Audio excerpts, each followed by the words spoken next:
mais uma convidada. Gente, hoje nós vamos falar de alimentação. Como é difícil fazer com que o nosso filho coma direito. E esse é o assunto hoje do nosso bate-papo.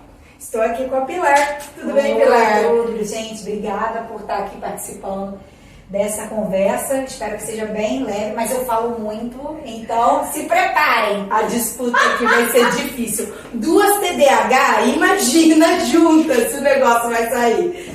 Pilar, vamos lá.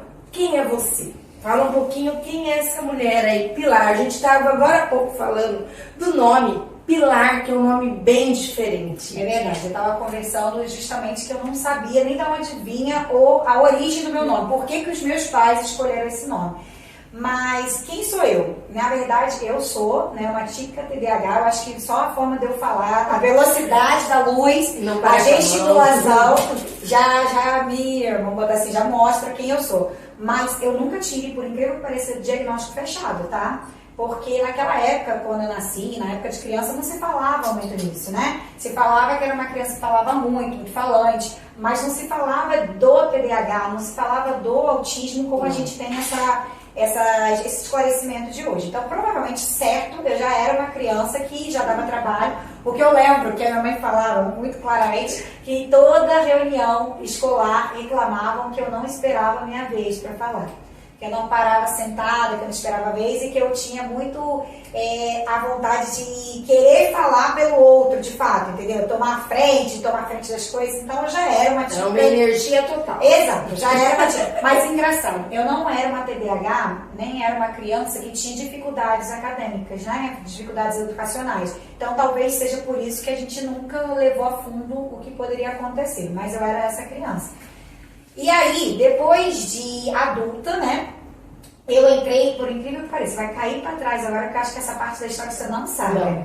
Vamos lá, eu quero saber. A minha primeira formação é de advogada, eu sou advogada. Não acredito. Exatamente. E o que te levou a ser advogada? Então, na verdade foi meu pai. Meu pai que me inscreveu, na época, na faculdade. Olha que loucura, gente. Porque ele falava que eu tinha uma boa oratória, que eu era uma pessoa que brigava pelo direito dos outros, então eu entrei no direito por conta disso.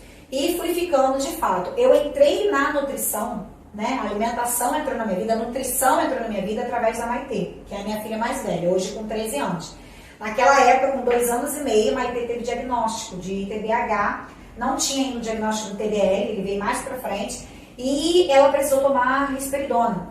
Né? Ela precisou tomar medicação. E ela realmente precisava, tá? Ela tomou medicação durante longos anos, mas o mais, assim, louco, que eu não aceitava, porque quando eu li a bula do remédio, eu via lá, remédio para doenças mais, doenças, esquizofrenia, coisas assim mais específicas. Então eu não acreditava, eu não aceitava que uma criança de 2 anos e meio tivesse que tomar medicação. E aí foi quando eu soube e descobri a nutrição. E aí, olha que loucura, gente. Naquela época, Maitê não existia o AEL, né, que é o meu segundo. E aí eu falei assim, cara, eu preciso descobrir através dessa nutrição o que eu posso fazer para minha filha não ficar tomando medicação. E além disso, a Maitê já tinha questões de dificuldades alimentares. Ela foi uma criança que ela foi criada com babá. Então a babá, na época de bebezinha, liquidificava a comida, fazia tudo errado. Tanto é que, gente, hoje, por incrível que pareça, até hoje a Maitê come o alimento misturado. Ela come de tudo, mas ela sente conforto em misturar o alimento e botar ele sempre muito maçante, como se fosse uma sopa. Isso, exatamente. Muitos pais preferem bater no liquidificador, mas não dá aquela parte para a criança pastosa, né? Isso. E cadê? Prejudica a mastigação. E prejudica mesmo.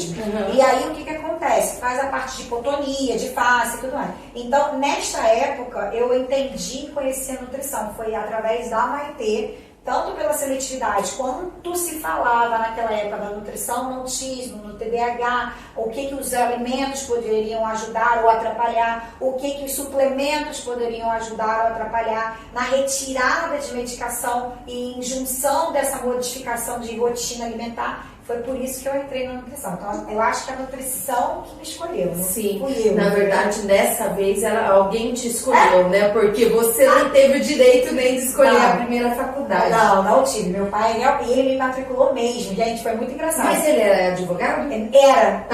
Então. Então é isso. Era, e detalhe, naquela época a gente tinha loja, tinha comércio. Então eu pedi para que ele me matriculasse em administração. Porque eu falei assim, pai, eu vou querer administração, porque tem tudo. Gente, uma coisa importante.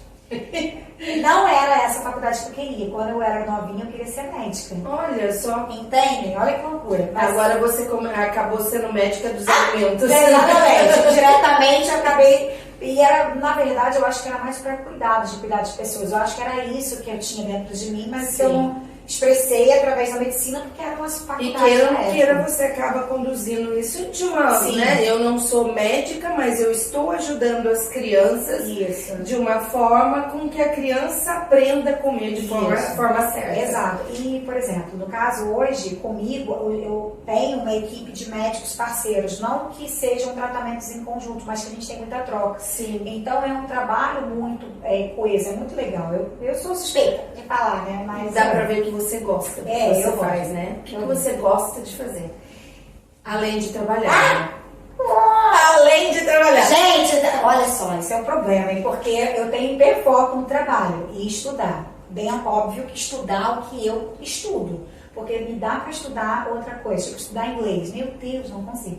Mas enfim, então realmente eu gosto de sair com os amigos, eu gosto de viajar. Mas, gente, eu tenho prazo de validade. É péssimo, mas é verdade. Eu tenho prazo de validade. Então, pra mim, é realmente difícil. Até lidar com pessoas mesmo. Porque eu gosto de lidar com pessoas, mas eu sei que eu tenho um limite também, entendeu? Deve ser também. Mas é isso, eu gosto muito de trabalhar. Eu gosto realmente... Não, eu fui na Renata esses dias, que ela falou que ela é super fã da Renata. E eu perguntei pra ela o que ela gostava de fazer. Ela gosta de trabalhar. Ela gosta. Além de trabalhar, o que você gosta de fazer? E o que você não gosta? Tem alguma coisa que a gente não gosta. Nem tudo é perfeito, né? Sim. No trabalho, o que eu não gosto é... O que eu não gosto? É difícil, sabia? Eu sou uma pessoa que gosta bastante. O que eu não gosto, talvez, é a falta de comprometimento de algumas pessoas, a falta de, por exemplo, de confiança. Eu falo, isso é uma coisa que eu falo sempre. Eu falo até com as meninas que hoje eu supervisiono dentro da minha equipe das unidades. A falta de confiança dos pais com o nosso trabalho já demonstra que a gente não precisa daquele paciente. Sim. Porque a primeira coisa, e aí isso é para vocês que estão escutando, a primeira coisa que existe entre o terapeuta que vai cuidar do seu filho e mais a família que está vindo até você é essa confiança. Esse elo de confiança contínua. Esse vínculo. Exato.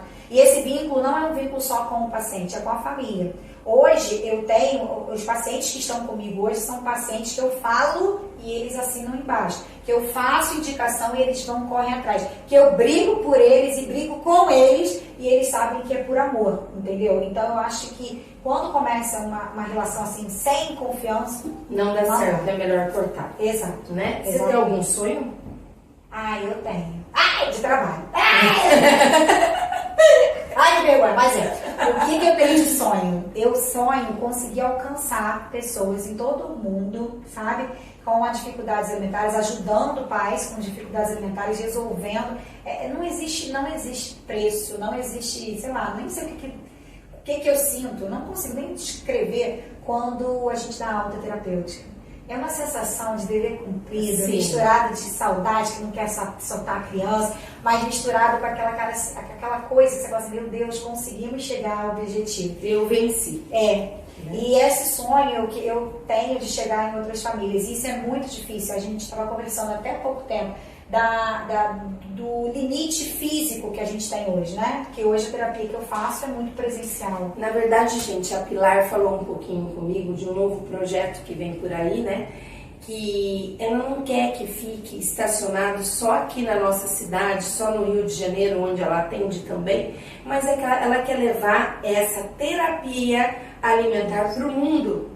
E hoje em dia, depois da pandemia, a gente viu muito isso, né?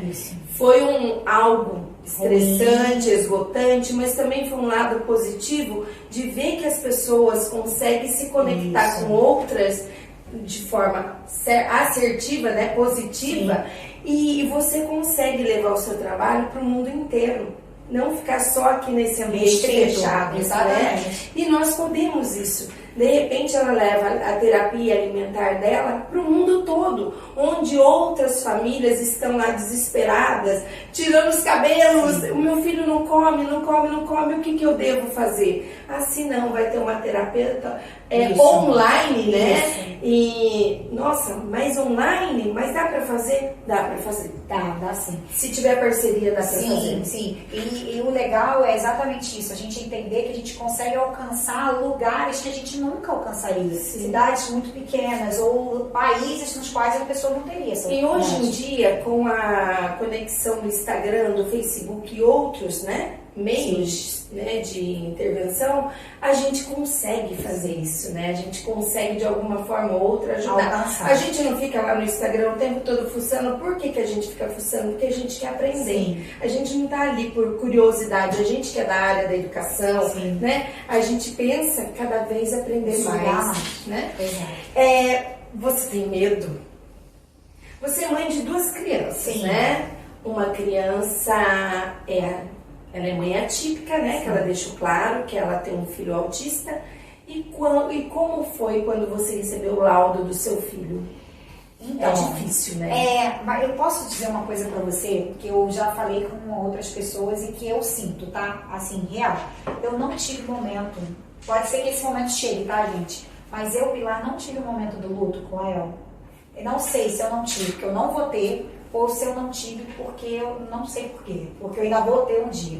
Porque o que aconteceu? O Rael, ele era uma criança, teoricamente, sem nenhuma questão, sem nenhum atraso, normal do que seria dentro do desenvolvimento infantil, né? E com 1 ano e 3 meses que ele começou a dar os sinais de autismo. Então ele é o que a gente chama de autismo regressivo, que é um autismo que veio depois. Então ele nasceu, parecia uma criança normal. Desenvolvimento comum, começou a falar as primeiras palavrinhas, fazia interação. Lael entrou na creche desde os 4 meses de idade. Tanto é que as tias da creche não acreditavam. Não dava pra perceber. Isso, que ele tinha autismo quando eu falei.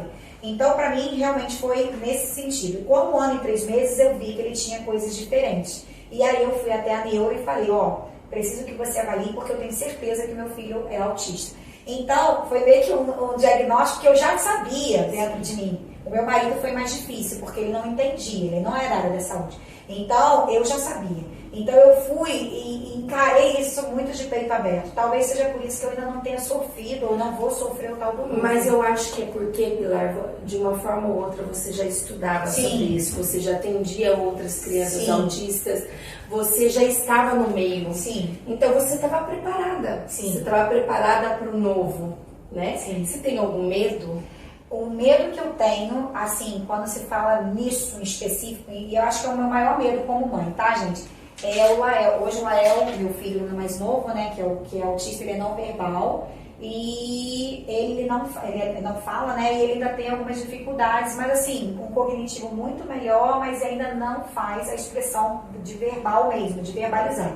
Eu acho que o meu maior medo é ele não conseguir se desenvolver para conseguir viver o mundo, dá para entender? Sim. Viver literalmente o mundo. Viver o mundo sozinho. Isso, porque na verdade, independente, né? Acho que o medo das mães de crianças atípicas, não vamos falar só do autista, mas a criança que tem o TDAH, da criança que tem alguma síndrome, né? Porque tem muitas crianças aí que é até deficiente mental, né? Sim, né? Sim. E eu acho que o maior medo das mães, e se um dia eu não estiver aqui, quem vai cuidar, né? Sim, eu acho que na minha concepção hoje eu falo assim, com toda certeza, esse é e sempre foi o meu maior medo, entendeu? Com certeza, porque eu acho que esse é o desespero da mãe, porque mãe é mãe. Mãe cuida. O pai também cuida, mas é a mãe que cuida, né? Não adianta. É diferente. É totalmente diferente. Vamos falar um pouquinho da terapia alimentar. Tá,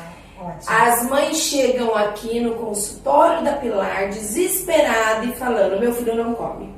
Meu filho só quer comer salgadinho, meu filho só quer comer Danone, só quer comer batata, e não é assim que vive o mundo, né? Ele tem que comer uma fruta, uma verdura, um legume, precisa da vitamina. Como que é feita essa terapia alimentar? Essa eu acho que é a pergunta que todo mundo pergunta e todo mundo quer a resposta. A primeira coisa que eu falo, e aí eu vou falar aqui diretamente para vocês que estão escutando. A primeira coisa que eu acho que é a palavra-chave quando a gente fala de terapia alimentar é que a criança vai estar na terapia para aprender brincando. Então, o alimento, ele é uma fonte, ele é o principal instrumento da nossa terapia. Isso é fato. Então, o alimento, ele entra na terapia de forma... Por que o alimento é? Porque a gente tem que quebrar nesta criança aquele paradigma de que aquilo é ruim, de que aquilo é nojento, de que aquilo é barreira, né? Exato. Então, a primeira coisa que eu sempre falo para as mães, porque elas vêm com essa pegada do tipo assim, porque um médico, ou porque um outro profissional, ou porque a tia, a vizinha falou que era para deixar com fome que resolve. Não vai resolver. Não vai resolver, tá? Por quê? Porque aquela criança, ela tá fazendo aquilo não porque ela quer, não porque ela tá fazendo de maldade, ou porque ela tá fazendo de birra, ou porque ela tá fazendo para te confrontar. Aquilo ali é uma limitação que a gente vai descobrir dentro do que seria as possíveis limitações daquela criança que estão gerando aquilo. Pode ser uma limitação sensorial, pode ser uma limitação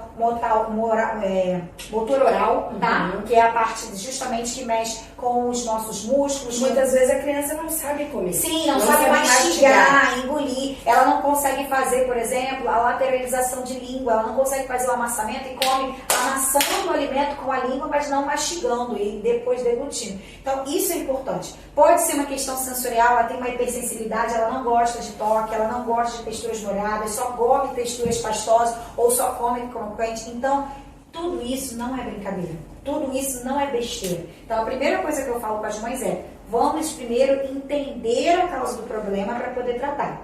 Independente de qual seja o problema, independente, literalmente, de ser esses problemas ou questões comportamentais, traumas, questões realmente sociais, qualquer coisa, a terapia alimentar é o tratamento, porque ela vai trabalhar todas essas vertentes, todos esses caminhos, através do quê? Da exposição, que gera segurança, é o meu jargão, e segurança gera consumo. E de tanta gente trabalhar aquilo semanalmente, porque é um processo terapêutico, sim, semanalmente com aquilo, expondo aquilo, o cérebro dela, via subconsciente, começa a entender que aquilo ali já não é algo que era uma coisa que não era segura, ou que era um perigo, e começa a entender como, já conheço isso aqui.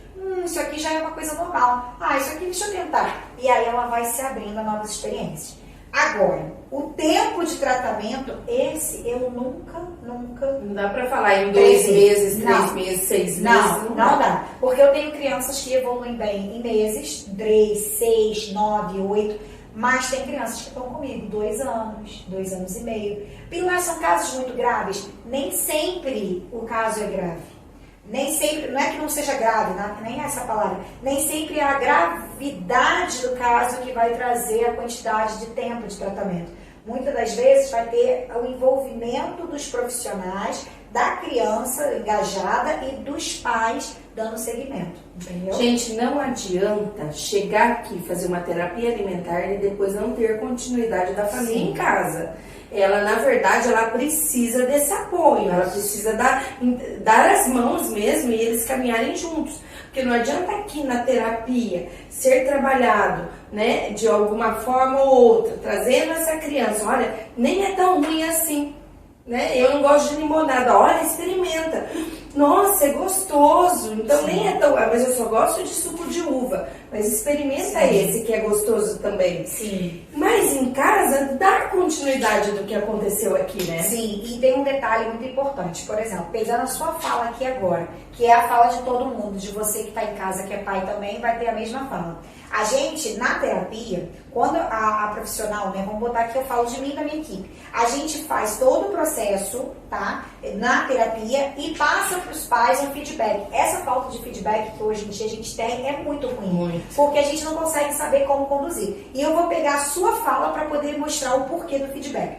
No feedback, a gente tem, né, no meu consultório, a gente trabalha da seguinte forma. Fez a terapia, a gente, como profissional, manda mini vídeos, fotos e um feedback escrito do que aconteceu, qual foi os alimentos que provou, tal, e passa para o pai. Por que do vídeo? Isso é importante. Ninguém nunca pergunta isso, mas eu vou falar. O vídeo é para você ver a fala que a gente usa. Você acabou de falar assim, mas você não provou. Essa fala, por exemplo, não é uma fala que a gente usa. Olha que maneiro. Sim. Mas quem não conhece vai achar que é normal, mas qual o problema? É para provar mesmo. Mas quando a gente fala a palavra prova, a gente ativa no cérebro, no subconsciente, um mecanismo de alerta. Então, se eu falo prova no momento da sessão, e o que os pais fazem direto em casa, sem saber, eu estou fazendo o quê? A criança já se fecha, já se... que nem prova de escola. Entende? Ela já fica tensa, já é um mecanismo de alerta mesmo. Então, gente, isso é muito importante. É essa instrução que vai além do consultório. E não é qualquer profissional que tem que fazer isso. Ela estudou. Né? Ela estudou para isso. Foram anos de estudo, anos buscando alternativas para trazer. O consultório dela é todo montado como se fosse uma cozinha. Sim. Né? A criança chega aqui, já vai dar de cara com o quê? Com uma pia, com um monte de alimentos. Então ela vai aprender o quê? Comendo, brincando. Isso, exatamente. Né? Essa parte é muito legal. Como que funciona a sua consulta? A criança chega aqui a primeira vez, nunca veio, chegou aqui nessa sala, vê um monte de brinquedos, né? Vê esse dino aqui que ela disse que é uma mascotinha. Esse é o nosso mascote. Como que é feito? Faz de conta que eu tô aqui, primeiro dia. Tá, vamos lá. Como que é feito? Na verdade, é vários momentos, né? O primeiro momento é sempre com os pais. Então, é um momento que é online, não é presencial. Então, eu vou e escuto o que os pais trazem para mim. Quais são os anseios, como foi a formação dessa criança, desde a época da gestação, se teve alguma intercorrência, como foi a introdução alimentar, se ela teve algum diagnóstico, por exemplo, de alguma alergia, uma hipersensibilidade, que interfere na questão, principalmente na questão comportamental, porque a criança sentia dor. Então, isso tudo parte clínica, que eu falo que é a nutrição clínica que atua nesse primeiro encontro. E aí eu peço, por exemplo, exames laboratoriais para a gente ver se tem alguma deficiência, para eu poder suplementar. Alguma alergia. Exato. E também peço exames, por exemplo, de fezes, que é um exame que não é uma coisa recorrente, ninguém pede exame de fezes, só nutri doida que pede. Por quê? Porque geralmente, escuta o que eu vou falar, toda criança tem um problema voltado, geralmente tem alguma questão de parasitose, então interfere nas dificuldades alimentares. Ponto. Fechei esse momento com os pais, aí é o primeiro momento com a criança. Geralmente esse primeiro momento já é com a terapeuta que vai ficar, porque eu, como são 3 unidades, uma aqui em São José e 2 em Niterói, eu fico rodando as unidades entre Rio de Janeiro e São Paulo. Sim. Então, as terapeutas que estão comigo são nutricionistas, foram minhas mentoradas, foram minhas estagiárias, ou seja, é segue a mesma linha. Isso, elas foram minhas pupilas e são supervisionadas semanalmente por mim. Então, quando essa criança já vai para o consultório, seja qual for a unidade, ela já vai nesse primeiro contato, muitas vezes comigo ou não, mas já com a terapeuta que teoricamente vai estar com ela semanalmente. E não muda. Não, sempre é ela, sempre. porque senão... Por causa do vínculo. Senão não dá certo. Esse negócio não dá certo. Não dá. E isso é um dos problemas, às vezes, quando a gente fala de lugares muito grandes. Principalmente convênio médico. Isso. Começa, a terapeuta começa, saiu do convênio, daí começa da estaca zero. Exato. Isso traz um bloqueio terrível. Principalmente com uma coisa que a gente já sabe que é uma coisa que é aversiva para a criança. Então, é sempre a mesma terapeuta. E aí, a partir desse primeiro momento, gente, esse primeiro momento é lindo, é épico. Imagina. Porque é o momento que a criança já chega, cheia de ressalva, pensando que vai para a médica. Chega e vê uma sala cheia de brinquedos, cheia de coisas, É porque aqui não tem, mas tem unidades nossas que tem balanço na sala, tem pula-pula, tem de tudo. E aí a criança chega e fala assim, cadê a pessoa que ia me examinar, né, e tal? Cadê a injeção? Exato. E aí a gente faz o que a gente chama de teste de sensibilidade. Nesse teste, são vários, que é uma coisa muito legal, são vários pedaços, vários momentos, várias vasilhas com texturas diferentes. Então aquela criança, ela faz a bagunça. Ela mexe com água, ela mexe com areia, ela mexe com comida, ela mexe com tudo. Porque a gente está avaliando se tem alguma questão sensorial. Lembra? Eu estou brincando, mas eu estou avaliando. Você está observando. E aí ela come, às vezes, alguma coisa que ela já come em casa, na sessão, para a gente poder avaliar a mastigação. Tudo muito superficial, porque ali a gente faz o quê? Tem alguma coisa estranha ali, já faço o indicamento para o profissional adequado. Para ele, sim, fazer uma avaliação mais apurada, que é uma avaliação muito prévia, só para a gente poder ter uma noção do que tá vindo pra gente da criança, as demandas. Então, nesse dia tem vários alimentos. Você Isso. coloca um pouquinho de cada e ela tem o direito de escolher o que ela quer ali. Na verdade, ela vai mexer em todos. Uhum. Porque, na verdade, aqueles alimentos que estão ali não são para comer. São mais para ela poder tocar, sentir cheiro. E tem um alimento que é de comer, que é o que ela já come, para eu só avaliar a parte de mastigação. Se ela mastiga legal, se tem alguma, por exemplo, alguma questão na boca, alguma coisa que me chame a atenção para já fazer as indicações para profissionais. E, na verdade, a mãe e o pai já te dá essa dica. Sim, qual sim. alimento que através daquela primeira, né? Daquela anamnese. Exatamente, que é aquela anamnese que é online. Então, através dessa entrevista que a gente faz, eu já sei o que aquela criança gosta. Inclusive, por exemplo, se ela tem algum personagem que ela goste e tal, a gente já traz isso também para a sessão, porque lembra, é a primeira sessão de vínculo, é aquele momento que eu quero fazer o uau dela, falar assim, eu quero voltar naquele lugar. Sim. E aí vai. E daí começa o nosso vínculo, porque o primeiro é só isso. Já na segunda sessão, que é quando começa efetivamente o tratamento e sai da parte da avaliação, aí a gente já começa a trabalhar dentro de um croquis, que é como se fosse um dossiê da criança, que diz quais os alimentos que ela come, qual é a textura, qual é a marca, se é assim, se não pode ser quebrado, se não pode ser um pouco queimado, para a gente começar a trabalhar dali o que a gente chama de esticamento alimentar, que é pegar o alimento aceito, âncora, e que a gente chama de alimento seguro, e começar a introduzir um novo alimento com características semelhantes daquele para a gente ir ganhando novos alimentos. Sim, e aí é um trabalho lindo, Sim, né? é trabalho de formiguinha, total. Gente, uma das coisas que a criança detesta e odeia é o feijão. Sim. Né? É o feijão. E você fez uma aproximação lúdica do feijão com essas crianças. Como que foi isso? Então, na verdade, isso é importante. Não existe, assim, uma técnica padrão.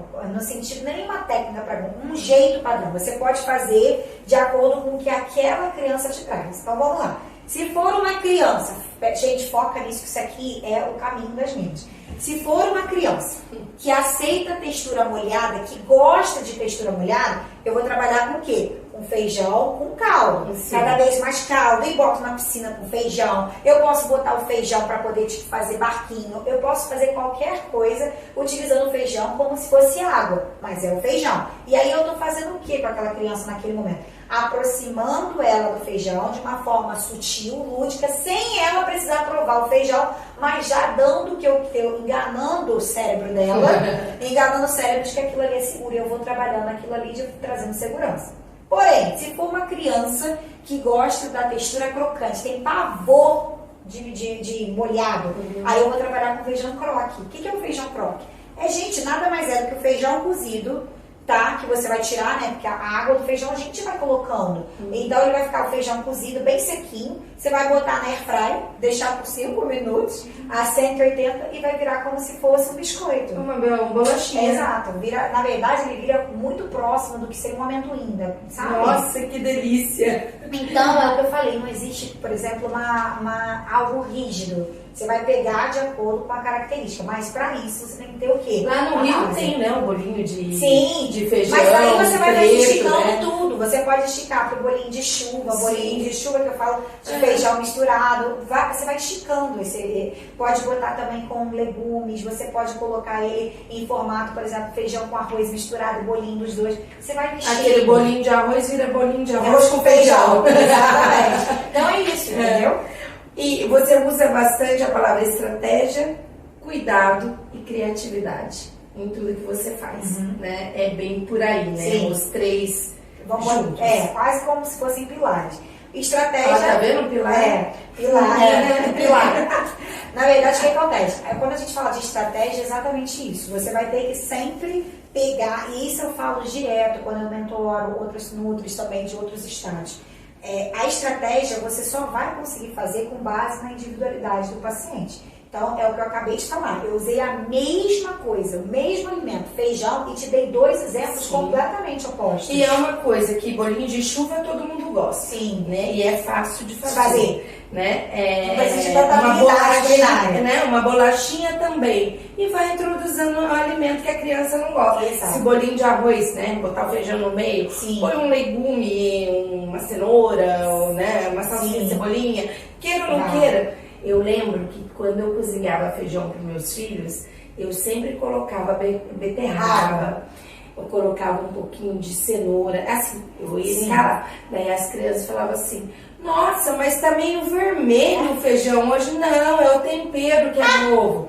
Eu coloquei um temperinho novo, ele é mágico, tu sabe? E eu ficava inventando pra tentar, de alguma forma, introduzir o alimento ali, né? Sim. Senão eles acabam não comendo. E ó, pegando essa parte aí também, por exemplo, você fez certo diante de qual estratégia? Qual era o seu fundamento? Olha só, gente, uma coisa que a gente faz pode ter certo ou errado a depender da estratégia. Se a sua estratégia era começar a acostumar eles com o gosto, você deu bingo. Agora, se era aproximar os outros alimentos, você deu pra fora, porque você teoricamente escondeu. Então, é isso, não existe certo ou errado. Existe qual é o seu objetivo naquele momento. É a mesma coisa o suco de laranja quando o neném começa a tomar, né?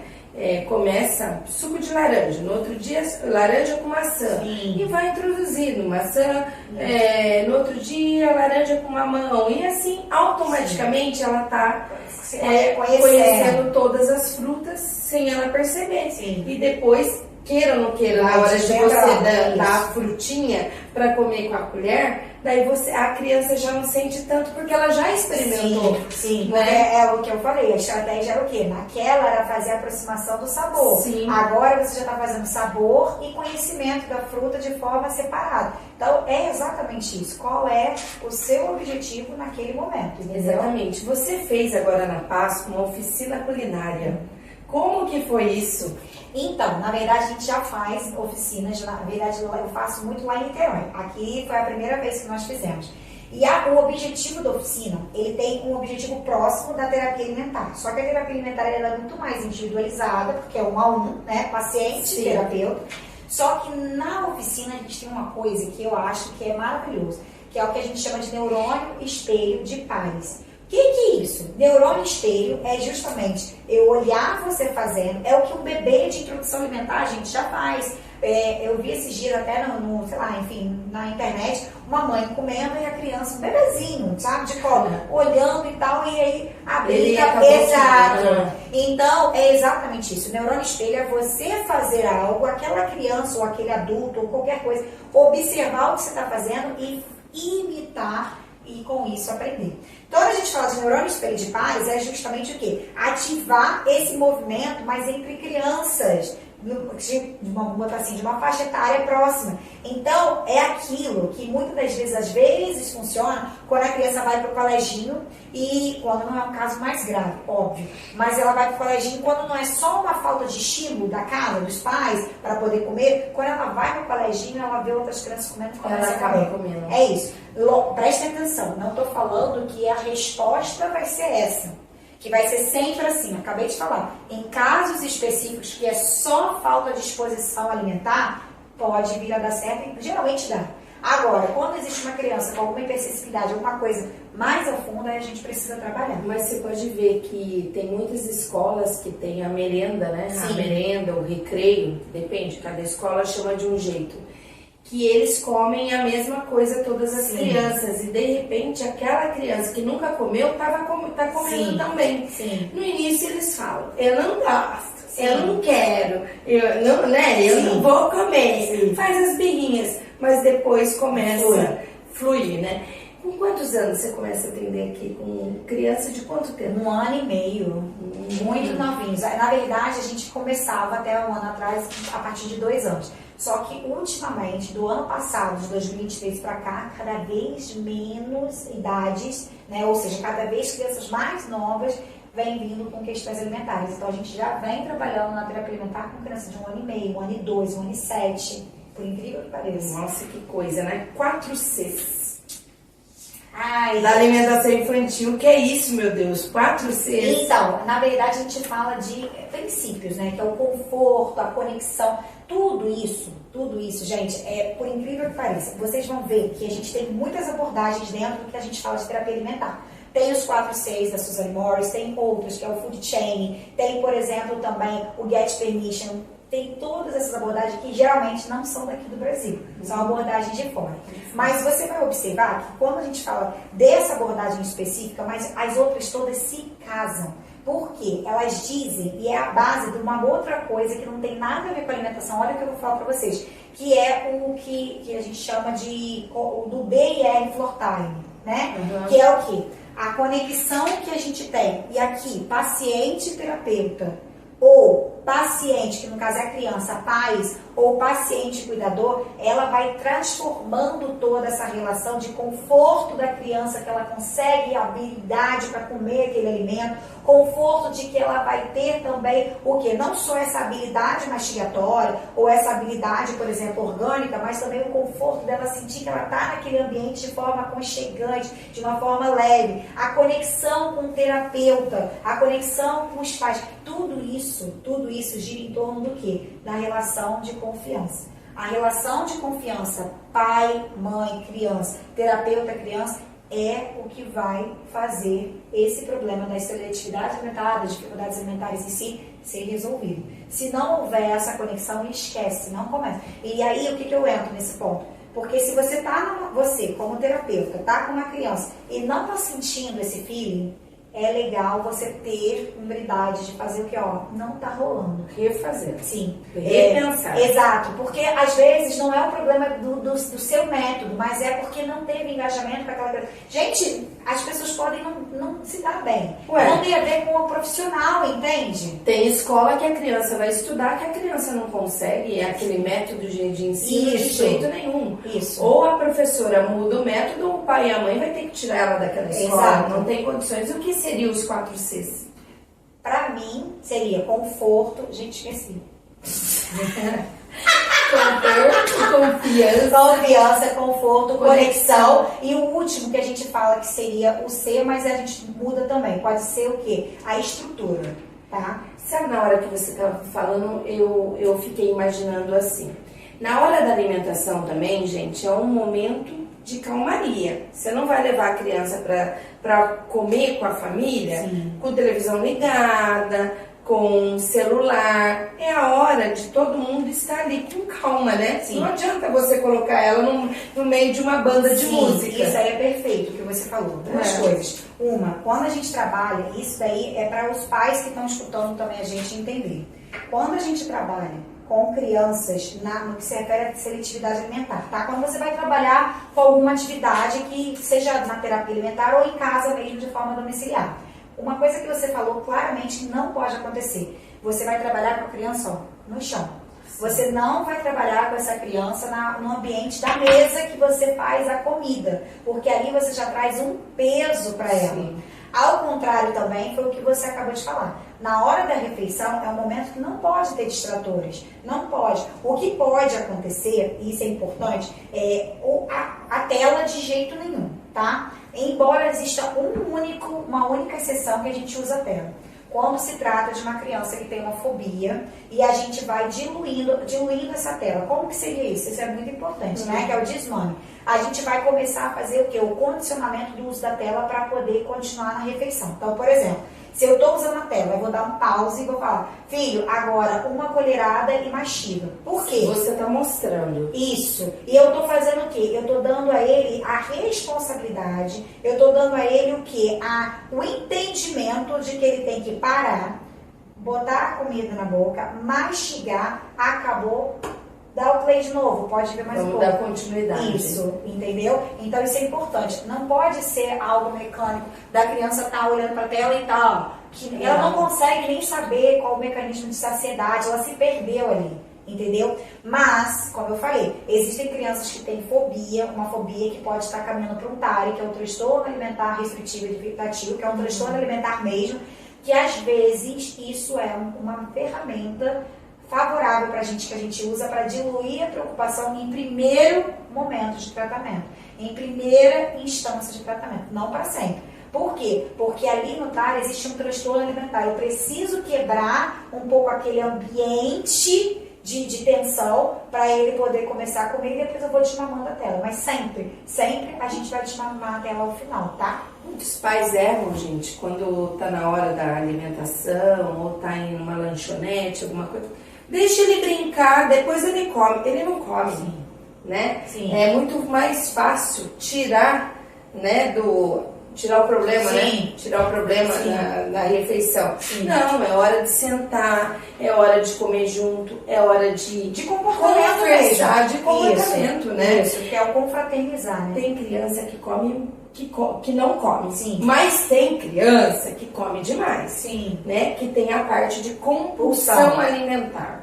Como trabalhar com essas crianças que tão pequenininhas já estão ficando tão obesas, que querem comer bacon, querem comer hambúrguer, querem comer isso e aquilo, e come tudo essas bobagens e deixa de comer o certo. Ó, isso é ótimo. Lá no consultório mesmo, em Niterói, a gente tem crianças que não tem problema de comer pouco, mas que comem demais por uma compulsão. E aí, a primeira coisa que a gente tem que saber é o quê? O que está levando aquilo? É ansiedade? Na grande maioria das vezes, a compulsão ela tem associação com o quê? Uma ansiedade generalizada. Ou depressão. Ou isso. Quando se fala de criança, a gente ainda não entra muito na depressão, mas entra na ansiedade generalizada. Então, o que acontece? Não tem jeito, provavelmente a gente vai ter que ter o suporte de um médico, tá? Porque pode ser que seja necessário a utilização de remédio, tá? Isso é importante.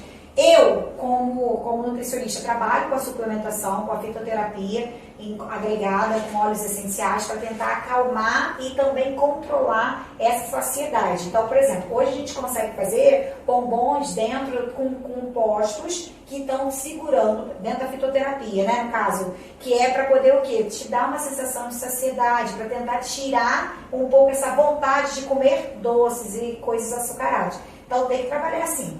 Parte clínica. Agora, na parte terapêutica, por incrível que pareça, é a mesma coisa. A mesma terapia que a gente faz para quem não come, a gente faz para quem come. Só que, como é que eu posso dizer? A direção dela é diferente. Então, dentro da terapia, eu vou trabalhar o quê? Momento para você comer. Não é toda hora, você tem um momento. E a gente trabalha com isso. A gente trabalha, por exemplo, com postura. Não, tá muito agitada. Vamos lá, segura aí, respira. A gente trabalha com essa parte de respiração. A gente trabalha, por exemplo, às vezes com duplas, mesmo que seja uma sessão individual, a gente chama uma criança de fora ou do próprio grupo para trabalhar com esse trocar e com esse dividir. Geralmente quem é compulsivo não quer dividir os alimentos, porque ele quer comer tudo. Então a gente trabalha. Então o que eu quero mostrar para você é que a terapia ela trabalha de um lado a outro, de um extremo a outro, a quem não come e a quem come demais também. Então seria uma terapia, né, normal, como tanto para uma criança como para outra. Sim, o foco que seria diferente em cima do objetivo. E a parte de bulimia, anorexia? Então, na verdade, isso é muito recorrente, só que eles são, por incrível que pareça, muito mais presentes em crianças maiores. Lá no consultório a gente trabalha em Niterói até 12 anos, aqui em São José até 9. Na pré-adolescência, na verdade. Isso. E aí, o que você vai ver? Que geralmente, essa criança que tem esse diagnóstico mais pra frente, que já é mais na fase adolescente, ela teve as dificuldades alimentares não curadas. Então, aí é a importância do diagnóstico precoce e foi trabalhado lá na infância. Exatamente. Quanto antes, isso é muito importante, quanto antes você trouxer o seu filho para tratamento, melhor vão ser os resultados. Já está percebendo que a criança não come, só quer comer porcaria.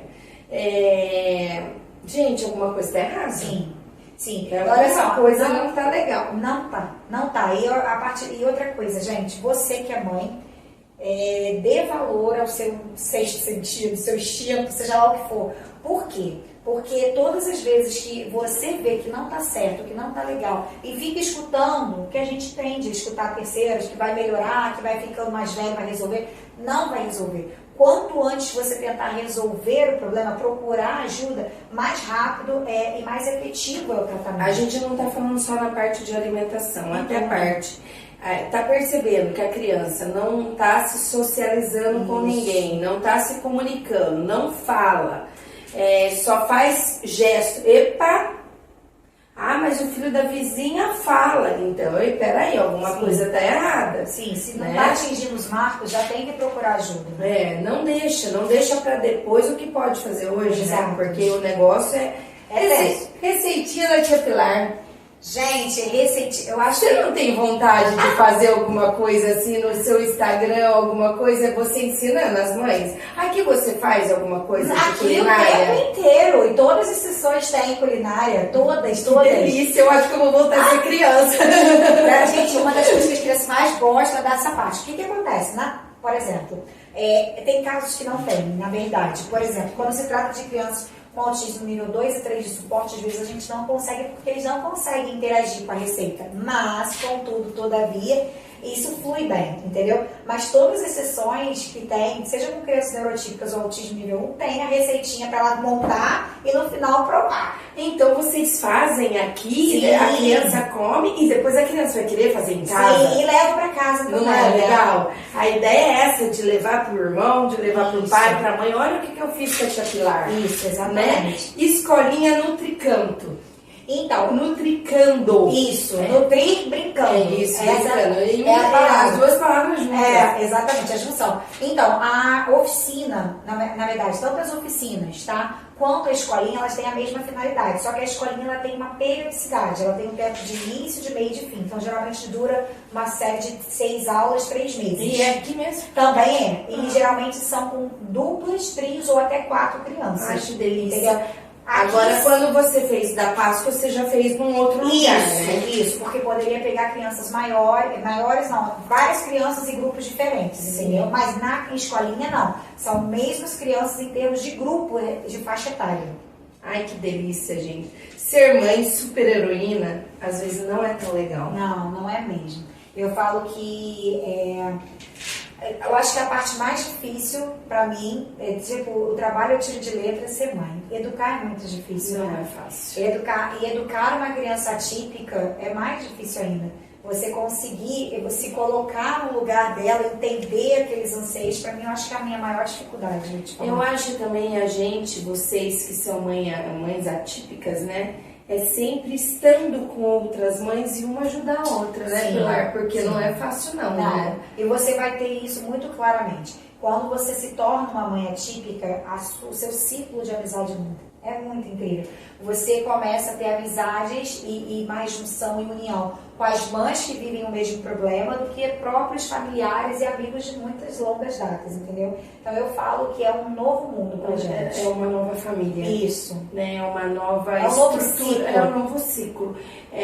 Na verdade, eles acabam sendo mais nossa família do que as nossas, Exatamente. né? Do que os de sangue. Sim. Eu acho que eles sabem os nossos problemas e a gente tá ali pra acolher, ninguém tá ali pra criticar. Porque ser mãe de criança atípica é todos os dias uma novidade, um desafio novo, uma novidade nova. Você tá dormindo, você vai acordar, epa, o que será que veio pra mim hoje? Sim. Porque é todo dia uma novidade. Sim, é uma caixinha de surpresa de fato. Você nunca tá preparado para tudo. Você acha que já viveu tudo, já está preparado para tudo e vem uma novidade de tudo, de alguma coisa que não deu certo em medicação, um comportamento que desandou do nada. São coisas assim muito aleatórias. Você acredita na frase que Deus dá força? Mas total. Essa semana mesmo eu estava conversando com uma amiga e eu falei, cara, eu não consigo mais, não aguento, porque eu vim de uma pressão muito grande de algumas alterações de humor do Léo. E aí essa minha amiga me falou, Pilar, pede a Deus, porque quando a gente está fraco, Ele nos faz forte. E é basicamente isso, é a base de tudo. A nossa confiança que a força vem do Pai, porque E eu acho que Deus dá, e Deus dá cruz para quem consegue carregar, né? Sim. Porque não é fácil ser mãe. Não. Eu não estou dizendo não é fácil ser mãe só de crianças atípicas, não é fácil ser mãe de nenhuma criança, porque é um desafio constante. Você viu que gostoso que foi o bate-papo? Gostou de participar? Adorei. E é isso que eu quero deixar, gente, claro, que toda semana é um profissional diferente, histórias diferentes e conhecimentos diferentes, onde a gente só vai aprender com esses profissionais. Eu peço para você hoje que a partir de hoje você ajude também a levar a nossa entrevista para mais pessoas conhecer o podcast Bom Papo e a gente conseguir trazer mais profissionais aqui também. Sim. Gente, para participar tem que se inscrever no canal. Vocês vão lá, se inscrever no canal e fazer o joinha. E assim toda semana vocês vão saber de cada história nova. Quer falar mais alguma coisa? Não, quero só deixar um agradecimento para você do convite, eu amei. Quero deixar também aqui para vocês conhecer o seu espaço. Isso, vou pedir para eu vou filmar depois, tá, gente? E deixa o meu Instagram também. O que vocês tiverem de dúvida, de ajuda, pode entrar em contato comigo pelo direct que eu vou dar um suporte para vocês. Se o filho não está conseguindo comer, não está comendo adequadamente, venha atrás de uma terapeuta alimentar. E nós temos uma aqui pertinho de vocês, em São José dos Campos. Tchau, tchau, gente. Até a próxima. Tchau.